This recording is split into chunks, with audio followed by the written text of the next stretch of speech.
Hello, everybody, and welcome to our weekly class. And today we have a very exciting topic on foreclosures. As you know, it doesn't really matter um, where we are in the world. It seems to me that wherever I travel, when I talk about foreclosure, everybody understands that foreclosure is the place where you can get the good deals, good real estate deals. It doesn't matter if you're in America, South America, Europe, Asia. Foreclosure is kind of the one of the most popular places where people know you can get the best deals, and everybody wants to know how they can participate. And because it seems like nobody really teaches you how you can win these deals at the auction. And today we're going to share some of these tips and secrets so you can be well prepared to win some of the deals for your next foreclosure auction. And indeed, the foreclosure auction is a great place to get good deals. Typically you get a 50 to 75% off of the market value. And so you can get a lot of lucrative deals at the auctions. In fact, I know some hedge funds actually specialize in buying at foreclosure auctions. And when you're buying at 50 to 75% of market value, you are already in the money, right? It's what we call you're in the money when you buy the property. So you stand to make a good profit. Now let's take a look at this video that I took recently at a foreclosure auction just a few months ago. And just without, kind of really going into details of what's going on, let's just watch the video and let's see what you can get out.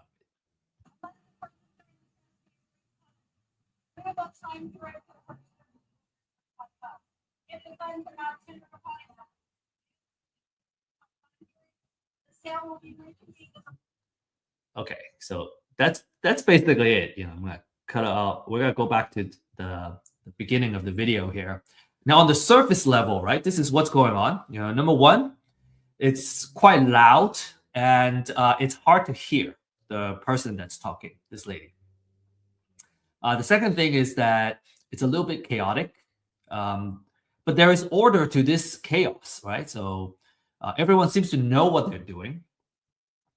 And there's actually a lot more going on, as you can kind of see, kind of further into, kind of beyond this group of folks. There's more people over there.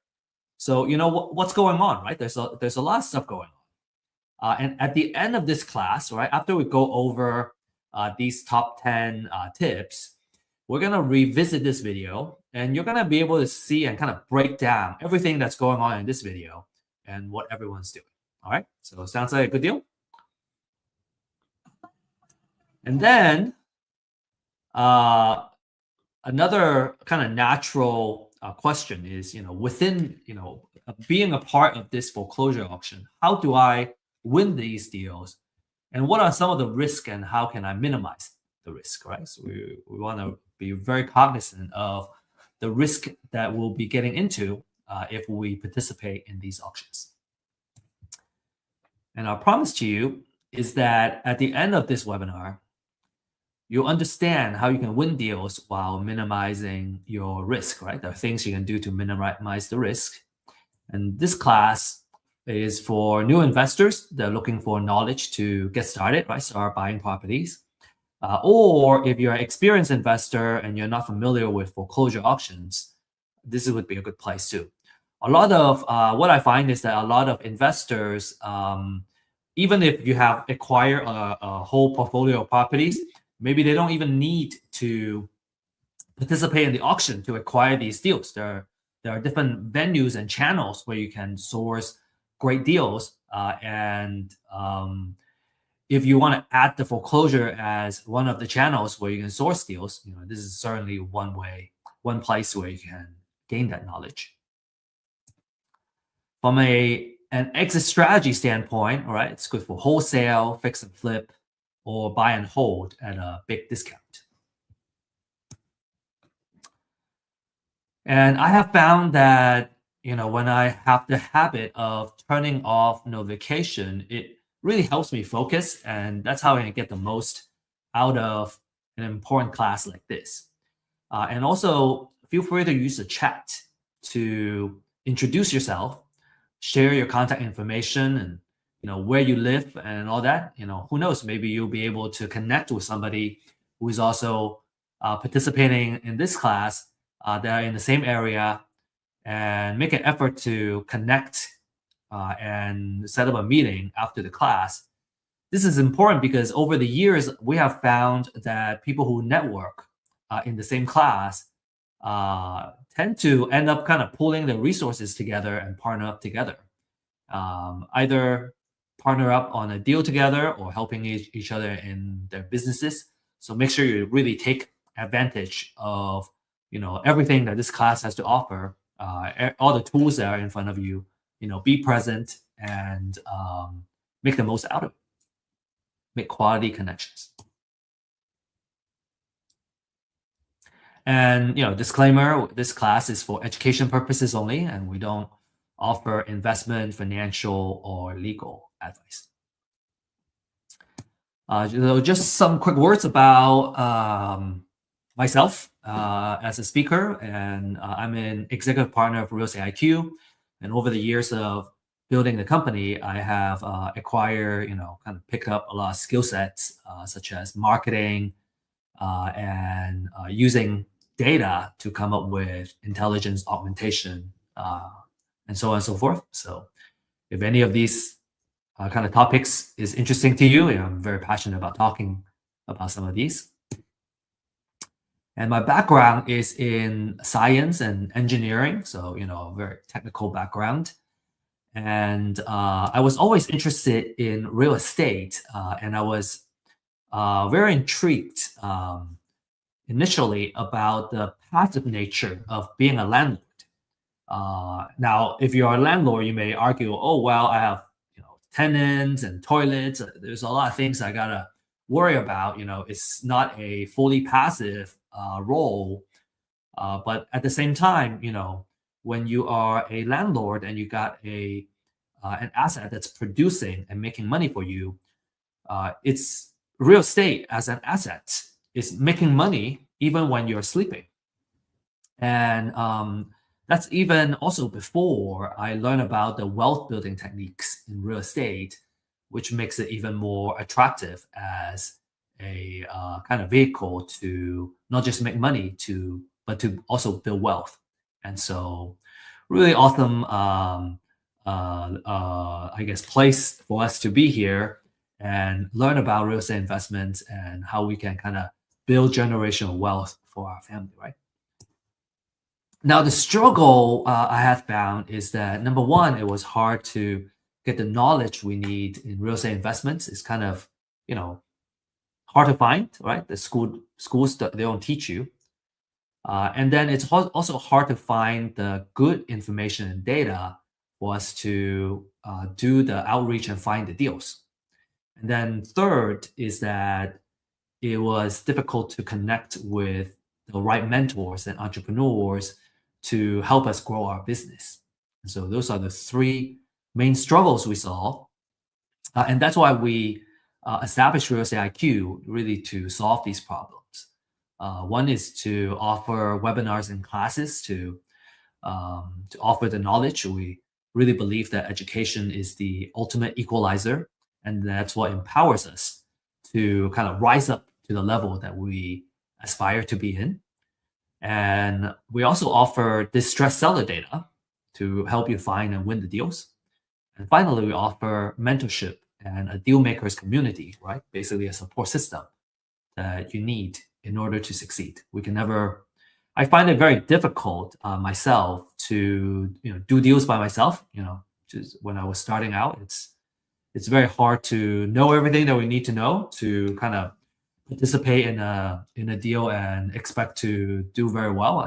I find it much more comfortable to work with someone who already has the experience, and then we are kind of either sharing resources or I bring something to the table, and we kind of achieve that success together. I find it a lot easier.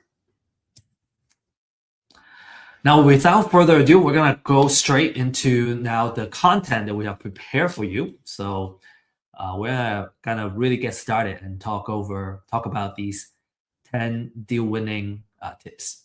Okay. So first of all, there are two types of foreclosures.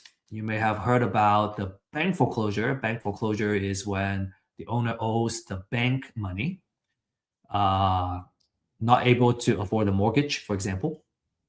And then the other one is the tax foreclosure, in which case the owner owes the government taxes, and the government has the right after an amount of time to then put the house in a tax foreclosure. And there's some nuances. We're going to go into that a little bit.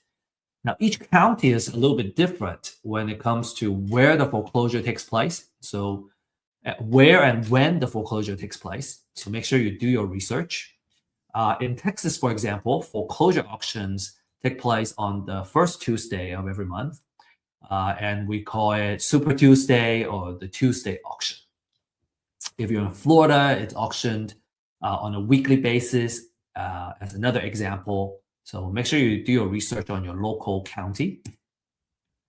And let's talk about the bank foreclosures, right? Bank foreclosures happen when an owner stops paying their mortgage.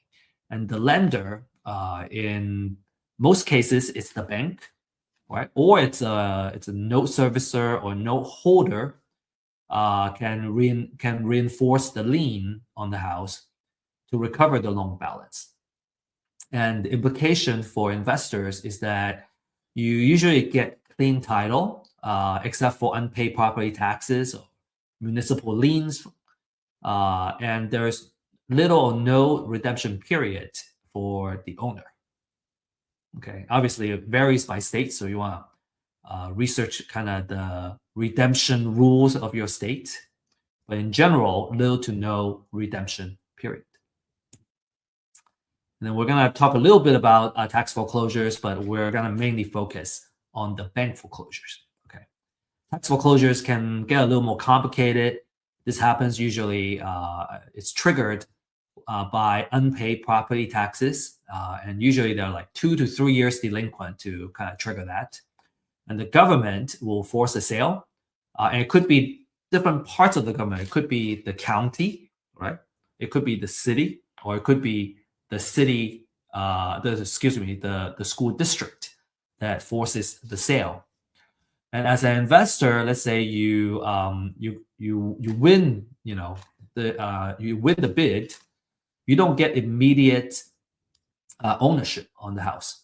The original owner can reclaim the property, what we call within that redemption period, and that redemption period, again, also varies by state. So you want to, depending on what state you are participating in this, you want to do your thorough research. But within that redemption period, the owner can reclaim it by paying the purchase price and taxes and the penalty. So if you own that lien on this tax foreclosure, you make a little bit of return if the owner decides to reclaim the property. So you still make some money. But if you're mainly focused on acquiring a property for investment purposes, then you typically don't want to renovate the house until after the redemption period. So you want to be careful of that. Essentially, you're buying a redeemable deed and not the final title during the tax foreclosure. So pay a lot of attention to the redemption period when you participate in the tax foreclosures. And we prepared a side-by-side comparison between bank foreclosures and tax foreclosures. And you can take a look at, maybe take a screenshot of this slide. Now, for the purpose of this class, we're going to focus more on the bank foreclosures because the title side is a little bit easier. And most folks are more familiar with bank foreclosures and they're more interested in bank foreclosures. Tax foreclosure is more or less a specialty within the real estate investment world. And if you're interested in tax foreclosures, it can be very lucrative as well. In fact, I I know some folks have done very well with tax foreclosures. And if you're really interested in that, I suggest that you seek out the right classes and education to really go deep in that before you really start participating in these tax foreclosures. Right? Really know what you're getting into, understand all that, understand the risk and the process and the know-how, right, before you jump into it. Anyway, bank foreclosure is what we're going to focus on here. Now, the second tip is that in order to bid, you need to first register as a bidder. Okay, so you don't just show up and then you go, oh, I'm gonna bid on the house on the property on the house. You need to register first. Okay, in order to bid. Some of you may know of auction.com or some other auction websites. Okay, so in order to some of the houses either they are go into the auction at physically or kind of in person at the county area, county courthouse, or they are being auctioned off online as well. So auction.com, for example, or you maybe Xome, XOME.com is another example. For auction.com, in order to register as a bidder, you would need to transfer $1,000 first. And that $1,000 is refundable, but you need to kind of show that you are, I guess you got to put some money in the game in order to participate in the bidding.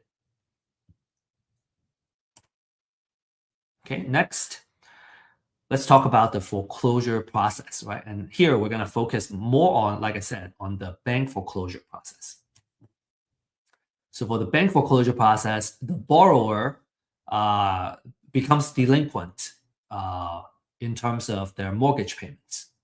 And usually, more than 4 months of mortgage payments, this will start kind of trigger the foreclosure process. The lender would order a trustee to send the letter of demand. And when that happens, the borrower has at least 30 days to pay off the delinquent payment. Or what happens is there will be a notice of default that gets filed and an intent to accelerate the mortgage note. And then it takes about 20 days for that to happen.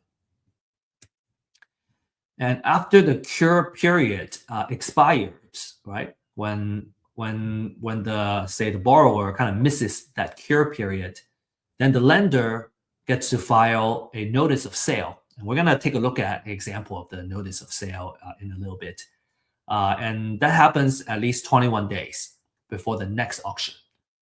So, as an example, so let's say our upcoming auction is on the 2nd of the month, for example, and today is the 15th. Again, I'm making an example, and that's less than 21 days away. So it's not going to go into the auction in the upcoming auction, but it's gonna go into the next month's auction. So that's what the at least 21 days is. If the upcoming auction date is less than 21 days, then it's not gonna go into this upcoming auction, but the one next coming up next. And the property will get auctioned typically at a courthouse step. Again, every county is different. Some counties have it in a conference center. They have a lot of properties going to auction. Some counties, are in a courthouse, in front of the courthouse. And a lot of times it's kind of outdoors too. So like the video that I shared earlier is actually outdoors, which is why it was so loud. There was a lot of traffic, noises, and then people kind of talking over each other too. It's typically, between 10 and 4 p.m., 10 a.m. to 4 p.m. And so it's either gonna get sold to the highest bidder, or it gets reverted back to the foreclosing lender and becomes a real estate owned property, REO. Now, so why the either or, right? So typically, a lender has a minimum amount that they would specify. So if the bids are, so let's say the minimum amount is 100,000. If all the bids are under that $100,000, then the property is gonna revert and go back to the lender. But if the bids go above that minimum, in this case, 100,000, let's say the bid went up to 120,000 to that of the highest bidder, then the house is going to go to the bidder that bids 120,000 because it's already above that minimum amount specified by the lender. Okay, and if you have questions, if I didn't explain a particular concept very clearly, feel free to post your questions on the chat and we can discuss more after, and we can discuss your questions. Okay, number 4. We got to know how to find properties going into the auction. This is public data, public information, but it's not easy to find, right? It's the information is not easy to find. So we're gonna, share with you how you can find this information. Okay, so what you want to do is to Google, and you can either Google, the name of your county, notice of sale, or the name of your county, foreclosures. And usually it will pull up the right link. Some counties may be a little bit harder to find, but if you just dig in a little bit further, you should be able to find the right website and find kind of figure out where you can find these foreclosure notices. You can also find it at the courthouse. It gets posted in front of the courthouse as well, and it'll be kind of on paper. You have to flip through all of them and maybe take pictures of them. If you can find them online, well, they're going to be digitized and it's going to be a lot easier to locate the information that you need. So a notice of sale looks like this. This is an example of a notice of trustee sale. You get the foreclosure date here. What time, right? This one says it's between 10 and 4 o'clock. Beginning not earlier than 1 p.m. and not later than 3 hours later. So actually it's between 1 and 4 p.m. Right? So if you want this particular house, you want to show up between 1 and 4 o'clock. You don't have to be there for 6 hours. That's good. That's good news. And then you have about 3 hours there, and you got to figure out who the trustee is and all that stuff from here. And then you get the property address, the legal description, and everything. So a lot of information are on this notice of sale.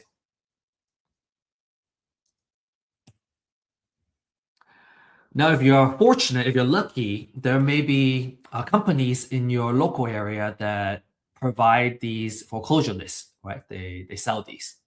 If that is the case, then the question is, should you pull the information yourself or should you buy, right? Do we DIY or do we buy? Here are the kind of average monthly filings in different metro area.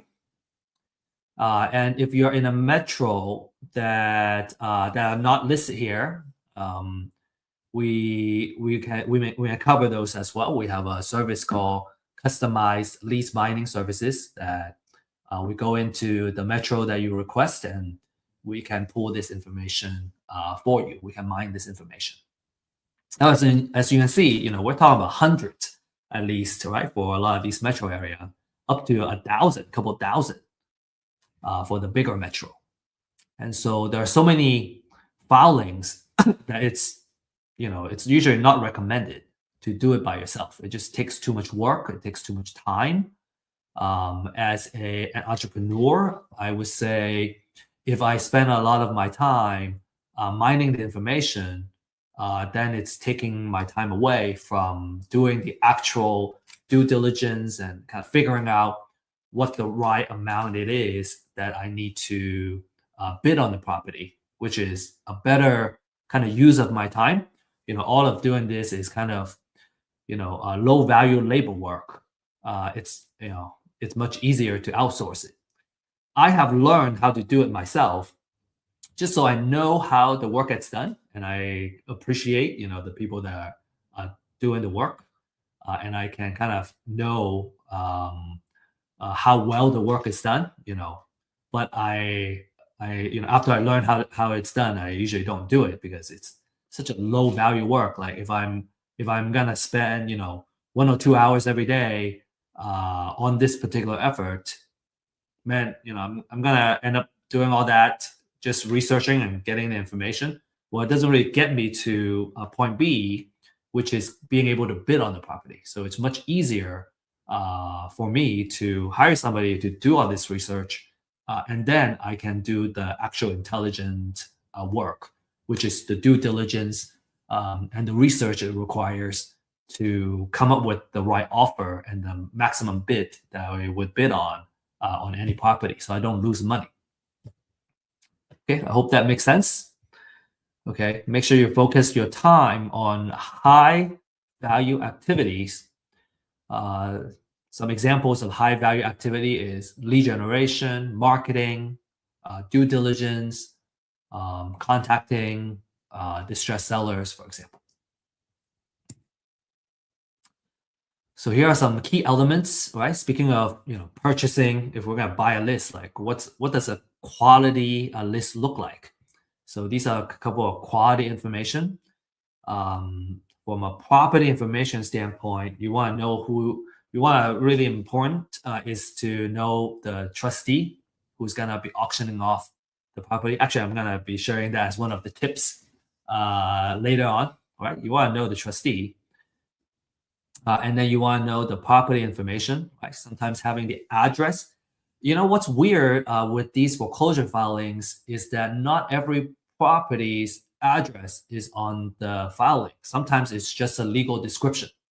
So you have to go and research and figure out what the address is and what the zip code is. Sometimes I want to only focus on a particular zip code or a particular city because that's the area that I want to focus on purchasing deals on. And it's much easier if that work is already done, and then I just focus on the filtering, right? And focusing my attention on the deals that I want to bid on. Subdivision, legal description, and the characteristic of the property, like bedroom, bathroom, square footage. And then some of this financial information is interesting too, because it kind of gives you the insight on the property and what's going on with it.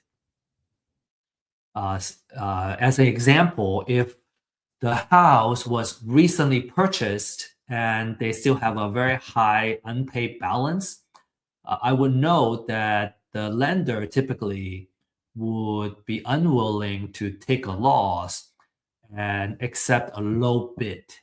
And so typically they would want to they are willing to take a loss, but not a huge loss. Versus if a house has been, I guess, if a mortgage has been kind of performing for the past, let's say 10, 15 years, and there has been a lot of equity that has built up, number one. And number two, the borrower has been paying quite a bit of interest. That gives the lender more room, more margin to have a lower minimum bid amount, as an example. So some of this financial information is useful. Okay. Number 5, let's talk about our exit strategies, and we're gonna just talk about the top 3 exit strategies, which is wholesale, fix and flip, and buy and hold. And depending on which exit strategy you have, you're gonna come up with a maximum allowable offer. So number 5 and 6 is kind of related, right? Based on your exit strategy, you're gonna have your maximum allowable offer that you can bid for each property. And we're gonna talk about buy and hold first. Okay, so let me share an example. Some of you may have seen this slide before. We shared this as an example in couple of our classes to really home in on the buy and hold strategy. So for buy and hold strategy, what we want to do is to follow the 1% rule of thumb. And basically, that 1% says that our monthly rent should be at least 1% of our total overall investment for the property. So if I put in $250,000, I want to make $2,500 a month at least.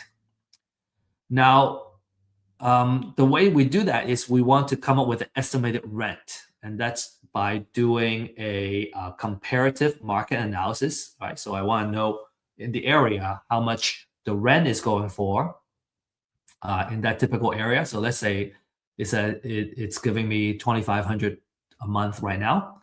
That means the most I would invest in the property is $250,000 to fit that 1%. Okay, so I kind of back myself into this.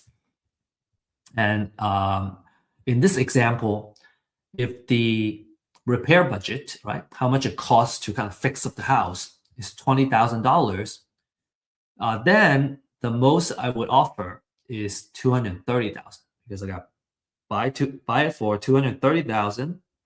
I have to add $20,000 to fix up the house.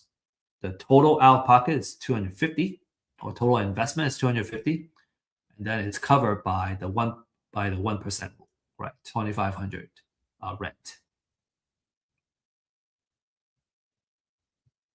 You may have a question about wholesale fee. We're going to talk about it when we talk about wholesale, but this is what the number will look like.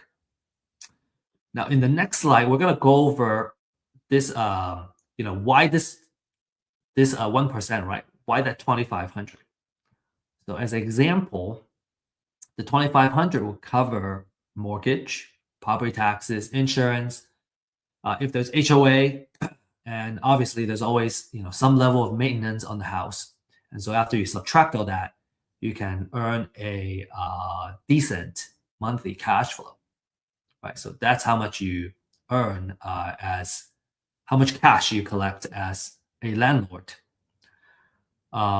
So what's really cool is that as a landlord, this is one house, right? This is how much I'll cash flow from one house. If I have 10 of these, then I'll make $5,750 a month, which is roughly $69,000 a year. If I have 20 houses, then I'll make $138,000 a year. And that's a pretty good way to kind of make money by just letting an asset, right, producing for you. And I think that's all I'm going to talk about for this. Just a very last comment is that for buy and hold is a wealth generator. You got a couple of things working for you. You got cash flow, which I just shared, right? From a monthly rent, I get a cash flow. I also get appreciation, which hedges us against inflation. So two types of appreciation. One is a natural appreciation. That's kind of inflation, right? And then a forced appreciation means that I'm fixing up the house to improve the value of the property. So that's what forced appreciation means. We also get tax savings from depreciation, mortgage interest and operating expenses. And then we also get to pay down the loan every month. So we're building up equity. So 4 things kind of working for you to build that wealth.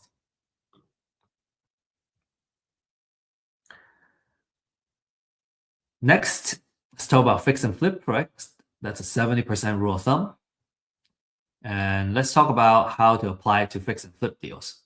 So in this example, let's say the after repair value is 500,000. So what that is I gotta run a comparative market analysis, right? Which is figuring out how much the houses around me are selling for in their kind of pristine condition. And let's say in this case, all these houses are telling me that you can sell it for 500,000.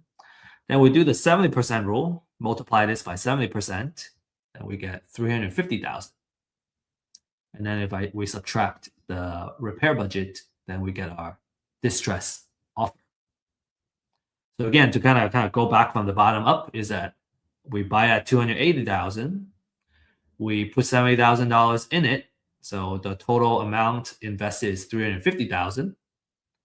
Then that's the 70% of what the after repair value is.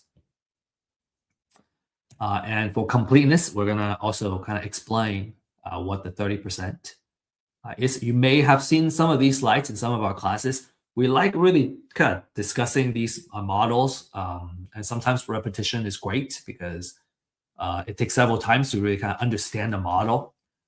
And so, so again, if you have seen these slides, you feel free to skip it if you would like, or just kind of keep listening to it, and because maybe just hearing it several times is gonna, I guess, improve the understanding of these different kind of models and how we come up with this offer. Because the maximum allowable offer as a concept is one of the most important things in real estate investment. It makes sure that you don't lose money, right? By understanding how the money work, how the numbers work. Okay, so let's talk about, okay, if it's a 70% rule, what happened to the other 30%? All right, so we're going to talk about that 30%, okay? And which part is actually our profit. So as an example, 30% of that 500,000 is $150,000. Now there are closing costs. When we're fixing up the house, we have holding cost and maintenance, right? There is utility fees, right? Utility bills.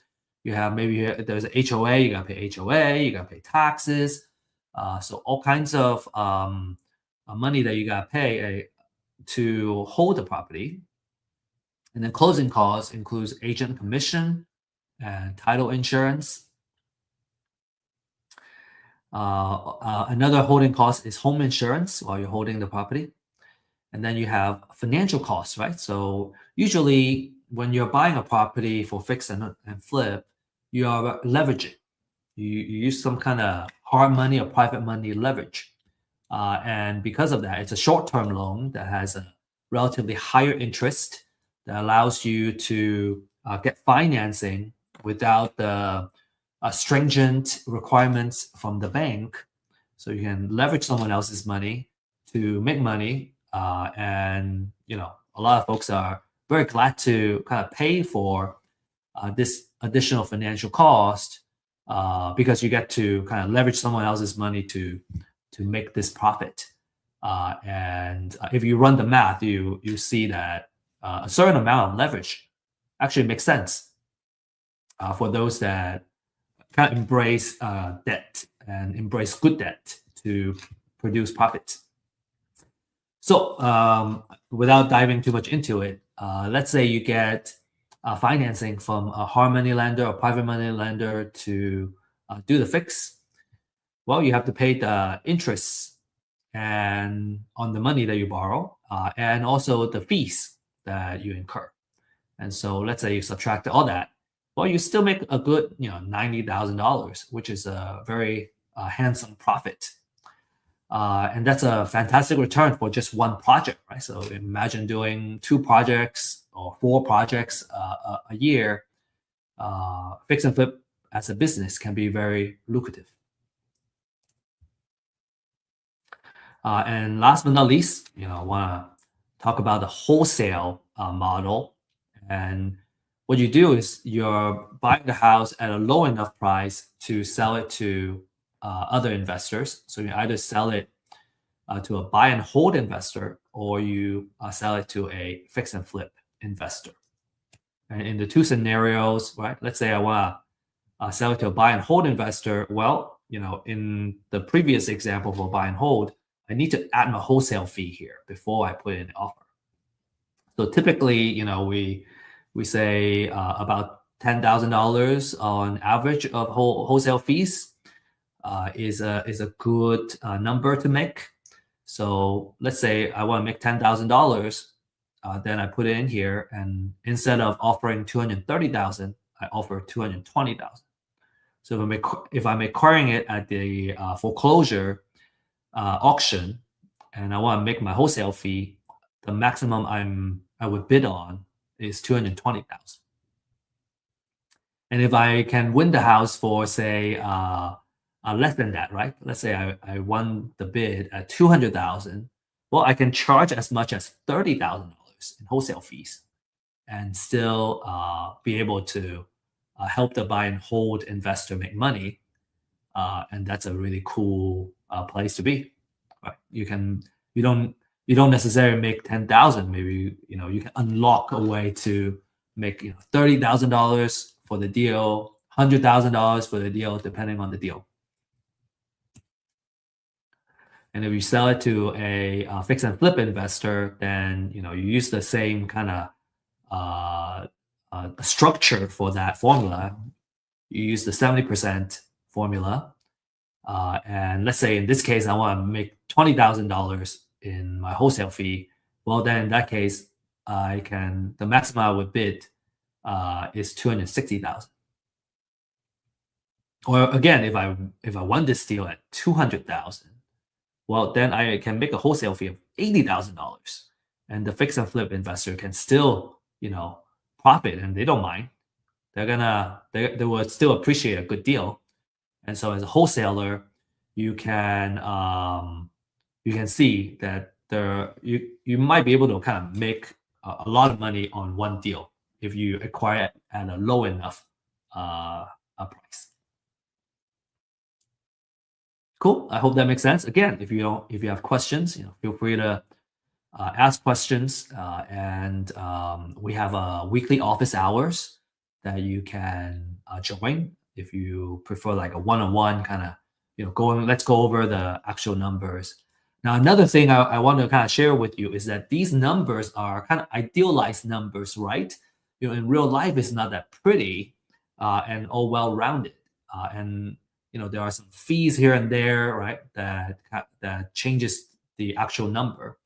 And so in a real life case, you may see that the numbers may look slightly different. And that's natural. We're just trying to kind of simplify the concept into something that's easy to understand. And in a real life case, based on the different kind of fees and what the situation is, what the interest rate currently is, and so on and so forth, the actual number is going to be different.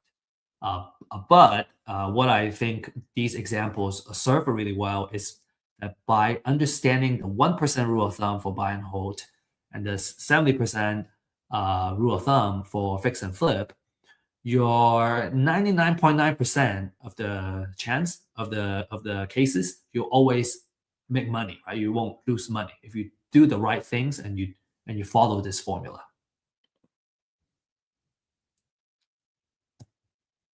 All right.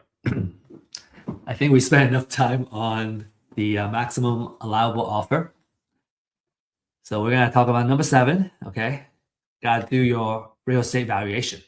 So that's another big fundamental skill set for a real estate investor is being able to do a really good high fidelity real estate valuation. And there are 2 important numbers that you want to get really good at doing. And it's usually it's the same process, right? Using real market data to come up with number 1, after repair value, right? That's what we need for a kind of fix and flip number. And you got to know the market rent, which is good for buy and hold. And usually when I kind of evaluate a deal, I kind of always like to look at both of these numbers because it will tell me which exit strategy works best and which strategy, if it's flexible, right? If both strategies work, that's going to tell me, hey, this is a really awesome deal. And maybe one or the other numbers work better, one or the other exit strategy works better, then it will also kind of tell us, okay, this is the way to go. Another maybe a little more advanced items is that in addition to market rent, there's also short-term rental or like mid-term rental or co-living model, right? So you can potentially create more cash flow as than a market rent. When we talk about market rent, we're looking at long-term rental, long-term rent. We're not going to talk about all these kind of short-term rental and potential higher cash flow scenario. In this case, really it's because when you're running a short-term rental, you're kind of running an accommodation, a hospitality business, and when you are doing long-term rental, you can very easily outsource it to a property manager, and you have really good occupancy usually, instead of a short-term rental. You have occupancy type of a situation or occupancy kind of factor they gotta factor in. So to kind of keep things a little more organized, right? We're gonna focus more on the long-term rental. And for real estate valuation, what's important is to run a comparative market analysis, or what we call a CMA. So looking at the market, right? All the comparables that are on the market, how much do they sell for? How much do they sell for? That's going to give me the ARV, after repair value. How much do they rent for? It's going to give me the market rent. And we're going to just talk a little bit briefly about best approaches to CMA. So best approaches to CMA is these couple of things to kind of set up the parameter, right, on which ones are comparable, right? The keyword is comparable for a CMA. You want to look at the distance, right? How far? If it's too far away, maybe it's not comp anymore. You want to look at recency. Recency is how recently the house was last sold. If it was sold 5 years ago, that's not really market value data anymore. You want it to be as close as possible. Ideally, the last 30 days, the last 90 days would be really good, because the real estate value and real estate prices is seasonal. So the more recent, the better, typically 90 days. You want to look at square footage, right? A small house, a cottage, and a big mansion, completely different type of valuation. A year built, right? Obviously a new house and a house that was built in 1920s, completely different material, age and all that stuff. So you want to be kind of similar. And then ideally you want the houses to be in the same subdivision, because they tend to be built by the same or similar builders, and they're true comparables. So some rule of thumb, and these are just kind of guidance.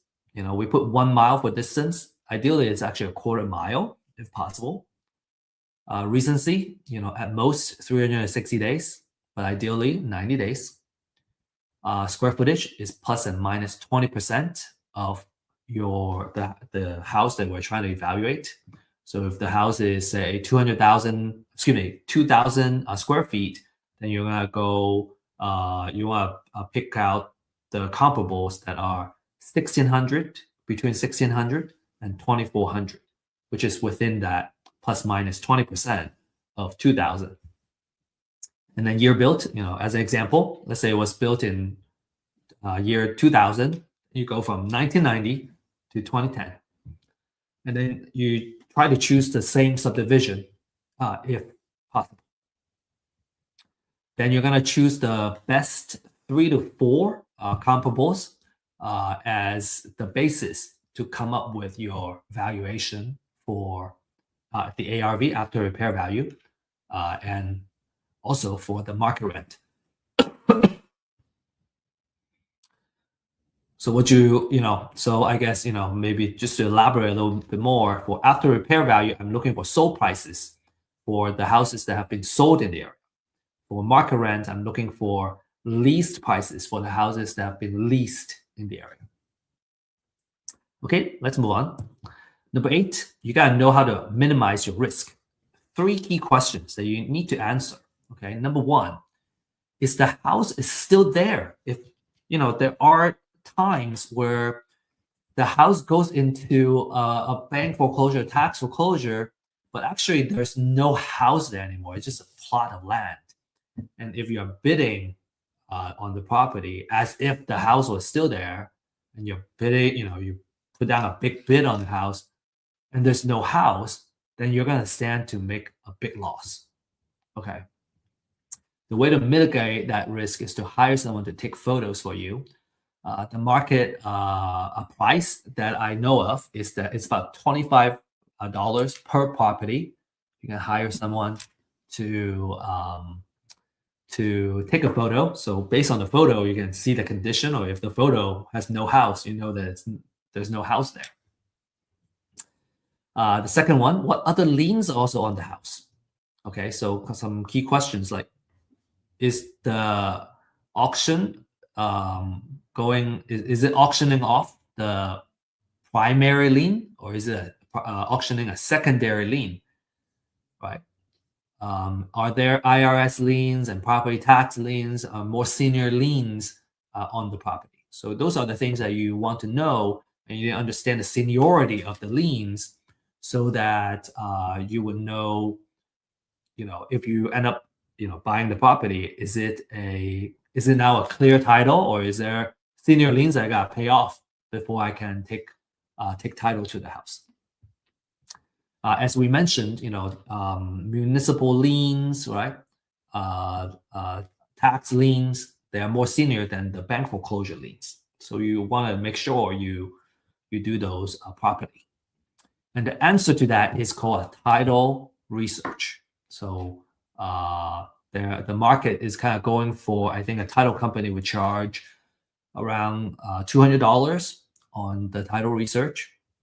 We offer that title research service for $40 to $75. The reason is that we are really focusing on doing research for the purpose of bidding on foreclosures, and we're not going as steep in terms of going 30-year research on a property per se, because it's not needed for the purpose of foreclosure auctions. So we are pricing it at between 40 to 75 per research. And then number 3, how much does it cost to fix the house? So if you have the photos, you can at least kind of see the exterior of what's needed to be done on the house. And this is something that you have to take a risk on, because you can't walk the house and come up with a rehab budget. And so you have to kind of really do some rough estimation on how much it would cost to fix up the house, because remember, the rehab budget is part of your formula for your maximum allowable offer. Okay, so those are the 3 main questions you really got to answer before you bid on the house. Okay, all right, number 9.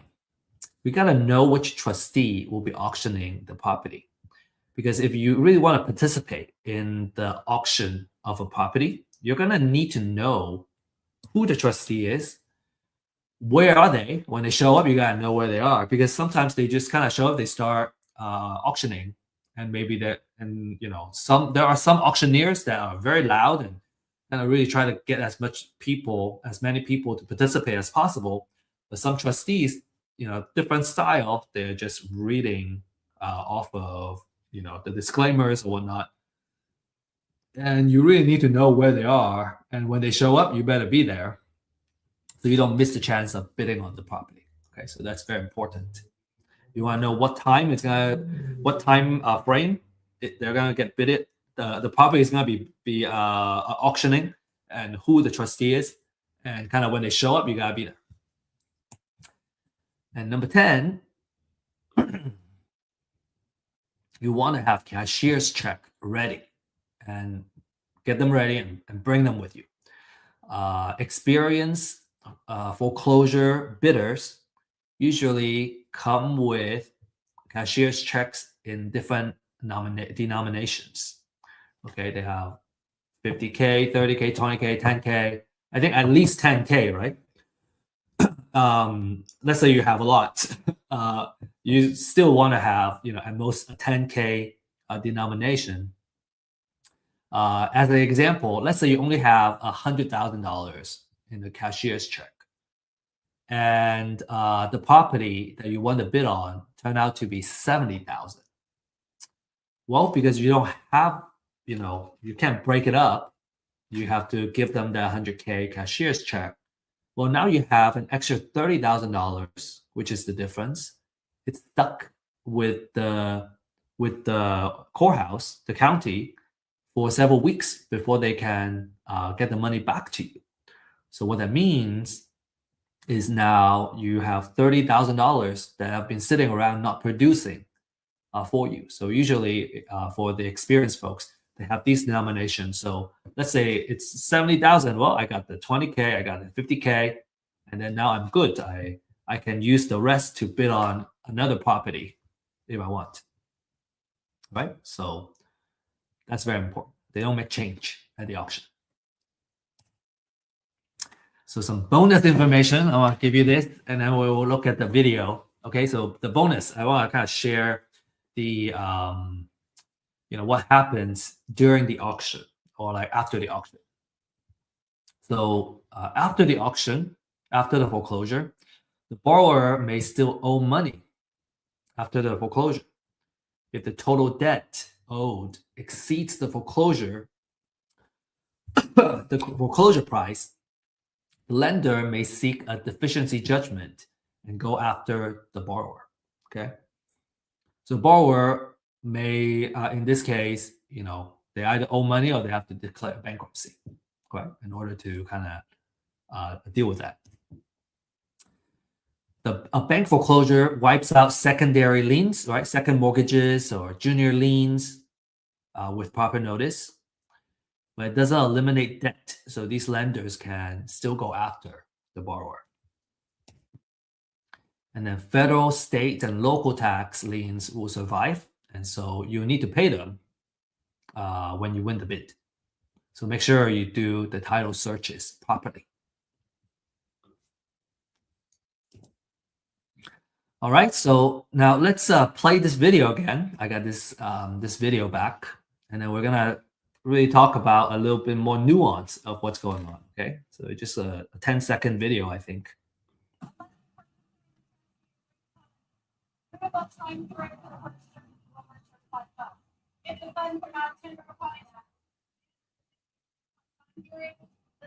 Okay, so this is what's going on. This lady is announcing disclaimers before she starts auctioning the property, and she has a stack. She actually has, this I guess a binder with different properties that she's auctioning off, and she's gonna read it off one by one as we go, and then the folks that are sitting on the other side, they're the ones that are gonna bid on the property if it's the right property that they want to bid on. You have this gentleman, Ryan, my friend, has a laptop, right? And he has a spreadsheet here with all the properties that he already did research on, and he knows exactly which deals he's going to bid on because he already did all the due diligence and everything that he needed. This lady, I also spoke with her afterwards. She has a paper version, and then she has highlighters and everything, right? And she's striking off the properties and kind of notating them as the auction happens. And then there's other folks that are also participating. So people come prepared, right? They did their homework already. They brought their printout or laptop, and they know how much they're gonna bid on the property. All that work is already done before the auction. So they're only going to the auction to bid on the property and basically trying their best to win a property or two or more during the auction. And the auction happens at different spots. You got this one, this spot here. You got a service link auction that's happening over here. And then in the back, you have auction.com. So there are a couple of spots. And then, obviously you also have individual trustees that are just kind of standing there. And once they kind of get started, people will kind of crowd over and try to kind of hear the best they could, and making sure that they don't miss on the property they want to bid on.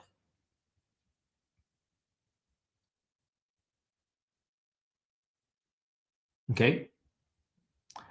So yeah, so many auctions can happen at the same time too. So you can have three properties being auctioned off at the same time by three different trustees. So it can be pretty chaotic.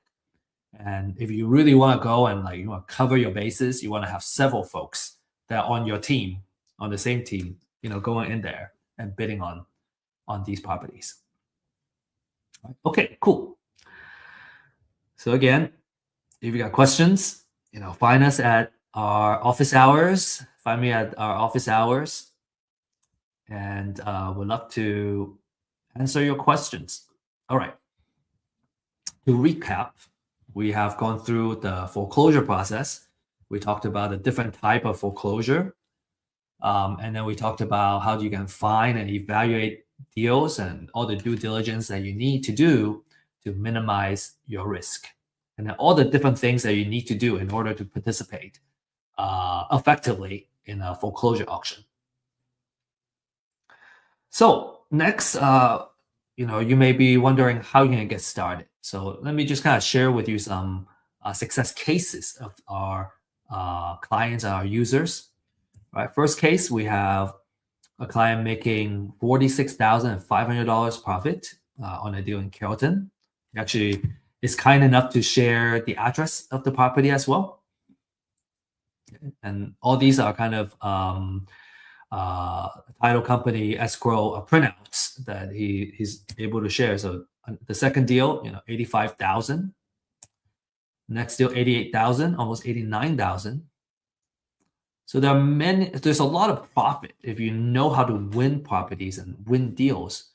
There's you can make a great living, and you can also build wealth in the process. A lot of times, our clients will kind of leverage, use these profits to purchase properties to hold and build wealth.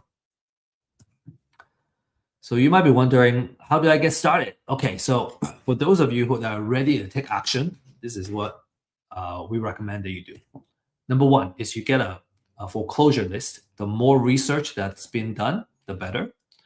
So you can, get firsthand data, exclusive research, and everything that you need to know about the houses that are going into foreclosure. For a limited time, there is a disruptive pricing that I'm sharing here. This price is not going to last a very long time. So, there's a QR code here that you can scan and take advantage of it. And then number two, I highly recommend finding a mentor coach, having that one-on-one attention to walk through how to do these deals. I personally find it extremely useful. I don't even know how to do it another way. It seems to me that when it comes to kind of these high value, high ticket deals, just having someone to walk you through it, someone that you trust, obviously, to kind of walk you through the first couple of deals until you learn the rope. I think I would even argue that it's necessary, like, having someone that kind of hold your hands and kind of show you the way. So we have a deal accelerator program that if you choose to participate, that's what we designed the program to do, is to give you that one-on-one hand holding and training and mentorship to get the deals done, get a couple of deals under your belt, and then you become a deal partner where we do deals together. This program is more appropriate for those that have already been through a training and coaching program and need more one-on-one attention in order to make a deal happen. So just kind of keep that in mind. And then step number three, do your due diligence. Right, you gotta get photos, right? Do the comms, and learn how to do a rehab budget, and then also title research. And as I mentioned, we offer title research services to help you economically, do the searches on any property that you choose to, and at a much more affordable price than a title company, for example. And then finally, when you're ready, go to the foreclosure auction and join the fund, and we may see you there. Okay, before we end, share a couple more success stories here. Jordan, being a client for Real Estate IQ for in a month, he closed 2 deals and made $60,000. And Salvador, first deal, 30,000. And Ismail, consistently, getting deals and an average of 8,000 per deal, a total of 80,000 in the past 10 transactions. That's pretty good, right? Pretty good profit. So again, if you're ready to take action, you can scan this QR code to get started. Schedule a 30-minute in-depth consultation on what Real Estate IQ has to offer to help you find deals and win your first deal. And if you are not ready to kind of actively get started, but you want to continue to learn through seeing real cases and real deals, then you need to join our weekly Thursday program. This is at 11 a.m. Central Time. We kind of decided that was the best time because I think across the United States, doesn't matter what time zone you're in, that's a really good time to participate. This is a weekly live stream where we follow live deals that we're actively working on, right? We have a purpose of building a real estate portfolio in real life. And some of these deals we're actually offering to our community as well. But we're building this portfolio with a purpose of building wealth. And at first you can participate as an audience to kind of follow the deals and see how the deals are doing. We have about, I think, 10 deals right now that we're actively, in the process of working on or producing a cash flow. And one day, you're going to feel ready to actively participate. And you can either participate by bringing your own deal to our community, or you can work on the deals together with us as partners. So the deals is a big part of this live stream. We feel that by looking at real cases is where we learn the most and learn the fastest, right? Real cases instead of just talking about theory. And then we go over the market update that will impact the real estate investment world. For example, just recently we talked about a legislation change that's going to affect landlords, right? And that just became effective a week ago. And so, those are very helpful for investors that are actively doing business. And then we'll also share wealth building techniques and knowledge. So you can, leverage all this, right? The whole purpose of, real estate is using it to build our wealth and create generational wealth. And so we really hope that this Deal Makers live stream will continue to grow and really kind of bring great value to everybody that participate. And with that said, I want to say best of luck and happy investing. And if you have any questions, feel free to join our events and our office hours. Oh, I forgot to mention, we don't have a slide on the office hour. Our office hour is on Fridays at 9:30 a.m. Central Time. And you can find the link to join the office hours in usually our meetup groups or on our website. So just need to search for those. And if you have any questions, right, on any classes or actual deals, you need someone to kind of evaluate the deals for you, make sure it's a good deal. You need someone to come up with a recommendation of how much you offer on the lead that you're working on, for example. That's how you can leverage our office hours. All right. Now, with that said, I just want to end this session and thank you for joining us. And I hope to see you in our future classes soon.